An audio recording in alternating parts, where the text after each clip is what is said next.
Welcome to Poets from the Neighborhood. I am VeerajaR. And I'm Bill Brown. We hope you'll enjoy this reading today. Worship. This poem is my anti-technology poem. I open the wood stove and hear something escape the chimney, maybe the ghost of last May. A month too warm for burning when we built a roaring fire and left the doors open. There's a spirit in a stove. When I was 20, I scoffed at myths like the hearth god.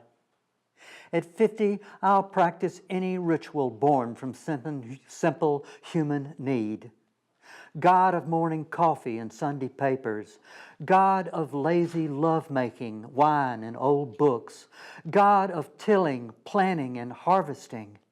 I won't recognize the God of television, videos, or cellular phones, but the God of tractors, handmade tools, raking leaves, and sweeping the porch.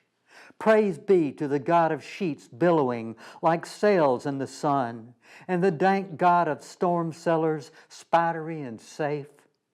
I kneel willingly to the God of stirring soup and kneading bread, to all gods of needful work.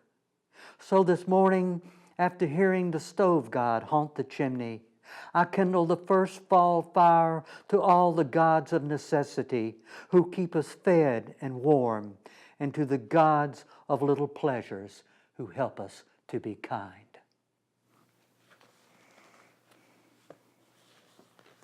Sinkhole by George Spain. Evening sun on feather edge, golden plumes, the sinkhole's edge. Broken china mixed with bones, bits of white between green stones. Old barbed fence of rusted wire, wild roses and blackberry briar surround this hole like a wall. Still a calf sometimes may fall into this deep sink to die. Wild black buzzards circle high. Year after year things are thrown into this hole, yet some unknown depth absorbs it all, and so nothing ends the inward flow. Good, the farmer needs his dump, for cans, cars, a worn-out pump, an old dried-out belly band, for a fine horse long gone, and a dead daughter's broken toy, a doll whose face that's lost its joy. Now this grave of dead machines darken as the last sunbeams, fade as little animals hide from long smooth shadows that glide over these fields at eventide. Table 9. Oh, grandmother, while eating breakfast at Cracker Barrel, imagine my surprise to find your antique picture hanging in a grouping with the Coca-Cola sign, a stranger on a tractor, and a mule breaking sod. You taught me how to tightline fish on Cub Creek, to spit on my hands and rub them in sand to take an eel off a hook, to steal eggs beneath a hen, to suck on horehound to make it last.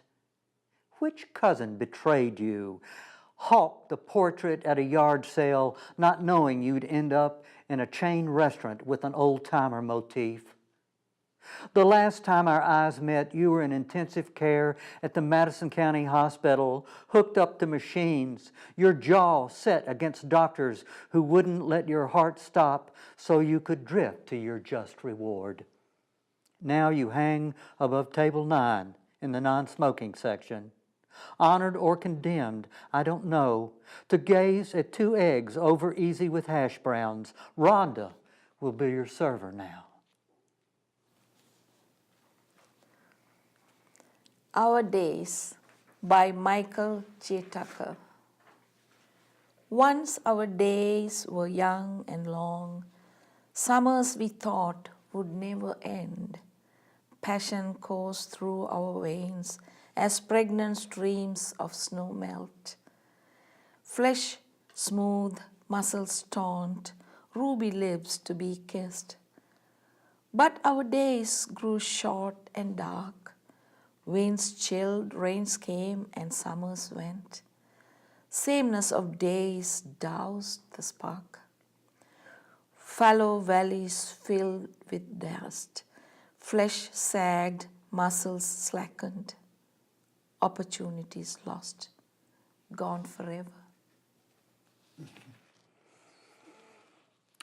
When I was 16, my father died in my arms. My father made love. My father made love to failure. The curve of his lips turned down into timid sorrow, to men whose promises meant little, whose greed made love to nothing.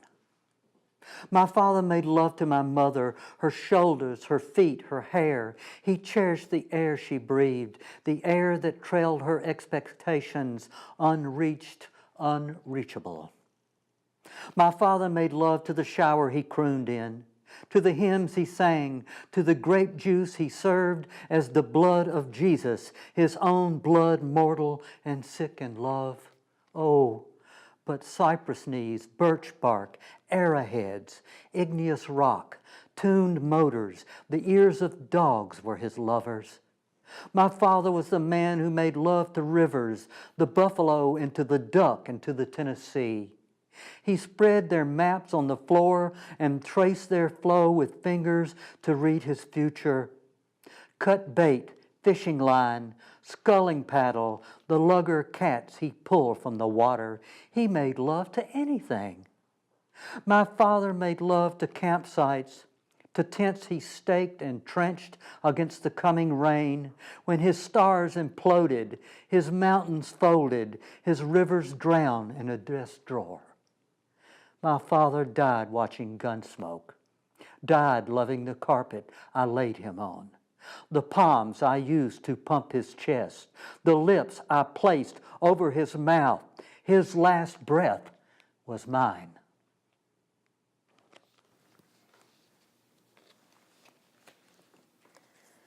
Flamboyant Fall, a poem written by me, VeerajaR. Molten red copper of maples and golden splendor of poplar flutter flamboyant flames like whispering wind chimes. Thank you for watching Poets from the Neighborhood. We hope you'll join us again soon.